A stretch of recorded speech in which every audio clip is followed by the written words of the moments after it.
네, 오늘의 첫 번째 시그널 픽은 김민수 국민의힘 최고위원을 전화로 연결해 보겠습니다. 최고위원님 나와 계시죠?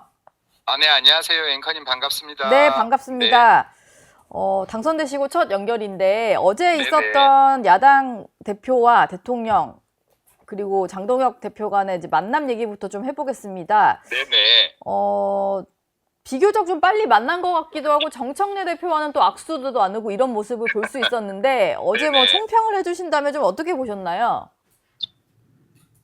사실 뭐 여기 정권 초반이라서 예, 네, 여기 우리가 소수 야당이란 좀 한계를 가지고 있잖아요. 네, 네, 근데 지금 우리가 대통령이나 정청래가 차린 어떻게 보면 밥상을 걷어차는 모습을 기대했을 수도 있는데 네. 만약에 그렇게 되었을 때는 아마도 민주당의 입장에서는 우리가 여당의 면전에서 면박을 줬다. 그리고 뭐 내란 세력에 불과하다. 이런 몰이가 계속되었을 수 있을 것 같은데, 네, 지금 우리 당대표께서 굉장히 응대를 잘했다. 그러니까 국민들 앞에 보내는 메시지에서, 이 지금 여러 가지 현안 문제를 이재명 정권의 공을 넘기기도 했고, 네, 그래서 이러한 앞으로의 책임에 대한 부분들을 그리고 처리할 수 있는 문제에 대해서 지금 여당이나 이재명 정권의 공을 잘 넘겼다라고 보여지고요. 네, 그리고 그 과정에서 할 말을 또 다 했다. 그러니까 지금 현재 민주당이 자행하고 있는 폭거라든지 지금 이재명 정권이 방향을 잘못 잡고 있는 여러 가지 입법 문제라든지 외교 문제 등에 대해서 그리고 뭐 정치적 보복 수사 등에 대해서 할 말들을 모두 다 하고 왔다라고 보여집니다. 그래서 이 우선 지금 여러 가지 대한민국에 산적해 있는 문제들에 대한 해결 방법에 대해서 공을 여당에 잘 넘기고 왔다라고 평가합니다. 예. 좀 좋게 평가를 하시는 것 같아요. 네네네. 일단 그게 뭐 어떤 화답이 와야 될 텐데 그건 좀 지켜봐야 될 것 같고 지금 또 국민들이 많이 걱정하시는 게 이제 조지아주의 한국인 구금 사태 이 문제 관련된 건데 이걸 네네. 해결하기 위해서 조현 외교부 장관이 미국으로 이제 가고는 있는데요. 네네. 오늘 아침에 보니까 이제 현지에서 좀 알려진 소식이 미국 국토안보부가 이민과 관련된 이제 주무를 하는 곳이잖아요. 네네. 근데 그렇죠. 여기 국토안보부의 크리스티놈 장관이 추방이라는 표현을 써서요. 우리 정부에서는 이제 자진 출국 형태로 데려올 것이다라고 했는데 노 장관 같은 경우는 추방이라는 단어를 좀 썼거든요. 이거는 뭔가 양국 간에 혼선이 있는 걸까요? 아니면 노 장관의 어떤 단어 선택에 좀 문제였던 걸까요?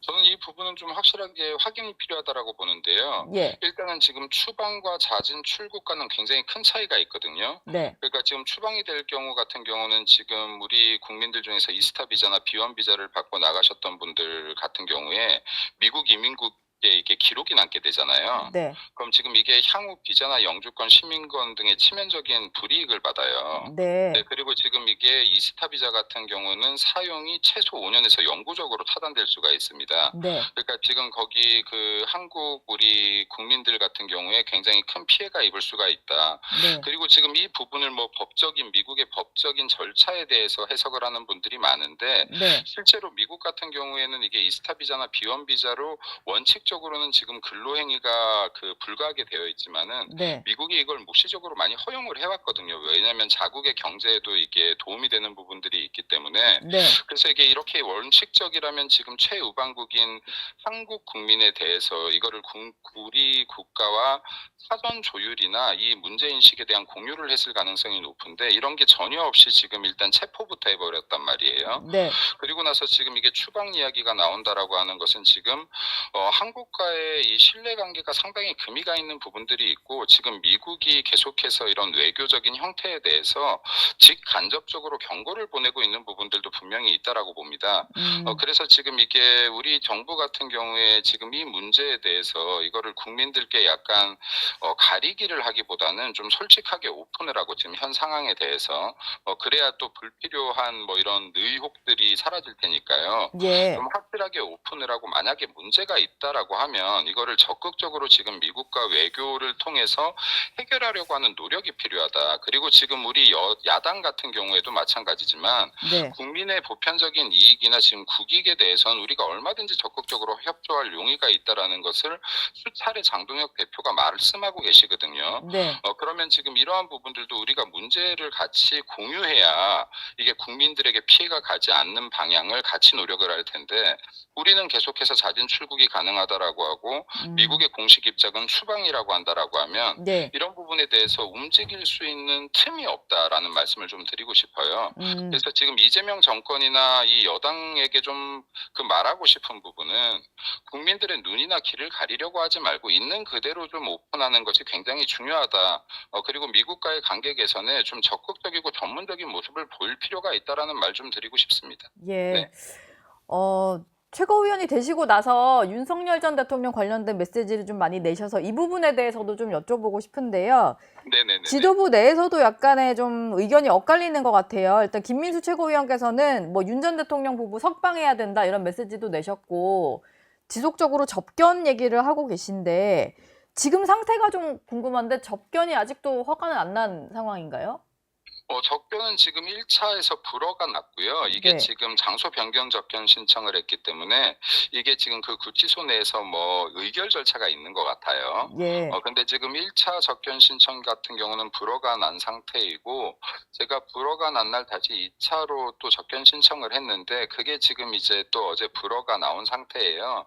네, 그래서 지금 이제 뭐 그 구치소에서 직접 전화가 오셨더라고요. 네. 네, 그래서 지금 이제 뭐 이게 불허가 내규에 의해서 좀 이런데 좀 양해를 해달라는 전화가 왔었었는데, 그래서 지금 이거는 뭐 개인 접견 부분이 사실은 좀 제가 볼 때는 윤석열 대통령도 불편한 부분이 있을 수가 있어서 그 유리막을 사이에 두고 잠깐 만나는 것이 네. 이 부분은 또 그쪽 변호사들과 좀 이야기를 해서 이제 의견을 좀 여쭤본 상태이고요. 네. 그리고 지금 이제 이거는 지금 제가 좀 명확하게 말씀드리고 싶은데 윤석열 대통령에 대한 석방 이야기를 했다라고 해서 이게 언론들에서 많이 나가더라고요. 네. 근데 그 문장 자체를 전체를 보시면 이거는 윤석열 대통령 석방이라고 딱 표현이 돼 있는데 국민들께서 오해하지 않게끔 말씀드린다면 지금 이거는 윤석열 대통령은 유죄 확정 단계가 아니라 수사 단계에 있다. 네. 구속 수사 단계에 있는 것인데 지금 대한민국에서 구속 수사를 위해서는 도주의 우려가 있거나 증거 인멸의 우려가 있어야 된다. 근데 도주의 우려가 없다는 것은 5천만 국민이 다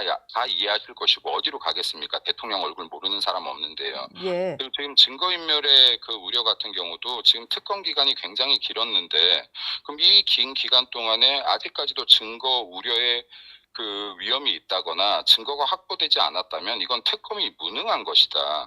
그리고 지금 이렇게 계속 지속되는 것은 인권 유린에 가까우니 석방을 해서 구속 수사가 아닌 일반적인 수사를 하라라는 것을 강조하는 의미였다라고 보시면 될 것 같아요. 예. 네, 그리고 지금 뭐 아까 말씀하셨던 그 대통령 면회에 대한 부분에 대해서 이견들이 많다, 뭐 당내에서 갈등이 많다라고 하는데 이 부분에 대해서도 지금 그 우리 장동혁 대표께서 네. 별도의 적절한 시기에 이거를 신청을 하신다라고 했기 때문에 이제 이거는 이견이 없다라고 보는 것이 맞을 것 같고요. 아, 대표도 실제로- 적절한 시기에 이제 만나보겠다라고 했으니까. 네네. 그러니까 예. 이건 이견이 없다라고 보는 게 맞을 것 같고요. 사실 이거는 지금 뭐 그 우리 장동혁 대표나 제가 먼저 말을 한 것이 아니라 이 사실은 선거 기간에 이런 질문이 있었고 우리는 대통령을 면회를 가겠다라는 명확한 말을 했기 때문에 이거는 지금 우리 지지자들이나 당원들에 대한 약속이거든요. 네. 그러니까 지금 여기에서 중요한 것은 당대표님이나 저나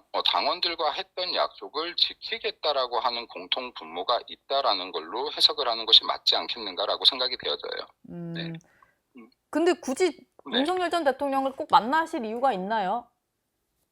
안 만날 이유는 있나요? 여기에 지금 예를 들어서 구속 수사 단계인데요. 유죄 확정 단계가 아니에요. 명확한 거는. 예. 지금 저희들이 지금 이 내란죄로 수사를 하면서 내란 특검을 하고 있는 것인데 네. 지금 내란 특검이 적절치 않다라는 건 당내에 합의된 거의 공통 목소리인 것 같아요. 자, 그럼 내란 특검이다, 내란 수사, 내란 몰이에 대해서는 당 내에서 모두가 대다수가 거부감을 가지고 있고 이것은 적절치 않다라고 평가를 하고 있는 분위기인데 네. 그럼 지금 유죄가 확정된 것도 아니고 지금 구속 수사 과정에서 일정 부분 인권 유린의 문제 등도 있는데 여기에서 지금 이것을 만나지 못할 이유는 무엇인지 거꾸로 반문해 보고 싶네요. 네. 마지막 질문을 좀 드리겠습니다. 장동혁 국민의힘 대표가 한 언론 인터뷰에서 한동훈 전 대표를 겨냥해서 함께 정치를 할 수 없다. 아무래도 이제 전당대회 과정에서 본인을 향해서 최악이다 이런 표현을 쓴 것 때문에 그런 것 같아요. 근데 이 발언에 대해서 김재원 최고위원은 한동훈 전 대표가 여러 이야기를 했고 그 중에서 들을 말이 있다면 경청해야 된다라고 말을 했거든요. 두 분의 생각이 좀 다른 것 같은데 김민수 최고위원은 어떤 생각이신가요? 이거는 지금 장동혁 대표가 본인을 향해서 최악이라는 표현을 썼기 때문에 같이 정치를 할 수 없다라고 해석하기는 힘든 것이고요. 예. 이게 지금 당내 분열의 씨앗이 되냐 안 되느냐로 관점으로 봐야 될 것 같아요. 네. 그럼 지금 이게 비단 한동훈 대표로 저는 뭐 지목을 한 적이 없는데 제가 볼 때는 이 부분 역시도 비단 한동훈 대표에 한정되는 것이 아니라 네. 당내에 진짜 오로지 분열을 일으키는 주요한 원인이 된다라고 하면 이 부분에 대해서는 당내 결합을 위해서라도 당내 진정한 의미의 단결을 위해서라도 당의 적절한 조치가 있어야 된다라는 것에 저는 동의를 합니다. 예를 들어서 지금 예. 민주당 같은 경우는요. 지금 이게 당내 당론을 어긴다거나 그리고 지금 당원을 지키지 않는 경우에 굉장히 강력한 조치를 해왔어요. 우리 잘 알고 있지만 수박 색출이라고 하면서 예. 이거는 지금 굉장히 강한 강도의 조치들을 해왔음에도 불구하고 네. 민주당은 점점 더 강한 정당이 되고 있고 지금 결국에는 정권까지 차지했습니다. 네. 입법도 지금 장악했습니다. 자, 그런데 이 잣대를 계속해서 국민의힘에는 다양한 목소리라고 해석을 하고 민주당에서 이런 일이 발생할 때는 지금 당론을 어기는 자들에 대한 색출이라고 표현한다면 잣대가 다른 것이죠. 그러니까 지금 이게 우리 당에서 여러 가지 갈등의 원인들이 있는데 이 갈등의 원인을 명확하게 제공했다라고 생각되는 사람이 있다면 이건 비단 한동훈 전 대표뿐만이 아니라 어떤 사람이라고 하더라도 이 부분에 대해서는 적절한 조치가 필요하다. 그래야 진정한 의미의 단결이 될 것이고 우리가 강한 야당이 될 수 있다라고 생각합니다. 예, 네. 알겠습니다. 지금까지 김민수 최고위원과 함께했습니다. 오늘 말씀 고맙습니다. 네, 즐거운 하루 되세요. 감사합니다. 네. 네. 저희 영상 많이 시청해 주시고요. 좋아요, 구독, 댓글, 알림 설정 꼭 부탁드리겠습니다.